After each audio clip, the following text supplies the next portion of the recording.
তোমাক ভাল পাওঁ তোমাৰ শৰীৰটোক নহয় তোমাৰ মনটো চাই ভাল পাওঁ তোমাৰ সৌন্দৰ্য চাই নহয় এনে কৈছে নিখিনি যেতিয়া গলি যাব 2 মাহ 3 মাহ পিছত ল'ৰাটোই বঢ়িয়াকে ক'ব ও জানা যে হোটেলত ৰুম বুক কৰিছোঁ যাবানে যদি ছোৱালীটো কিবা কাৰণত নাযাওঁ বুলি কয় তেতিয়া ক'ব হ'ব তুমি মোক ভালে নোপোৱা ক'ত যাবা হে এতিয়া ছোৱালীটোৰো উপায় নাই চেনি শুনি গলিলে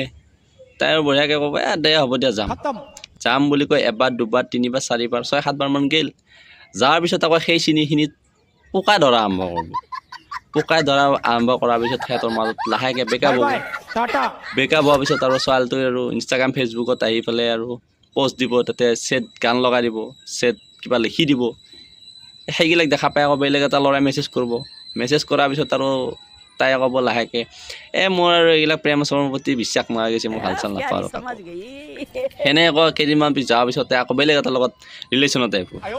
সিয়াৰ লগত যদি টিকিল যদি নিটিকে আকৌ সেয়ে হ'ব গলা চেনিখিনি আকৌ কিবা গোট মাৰিব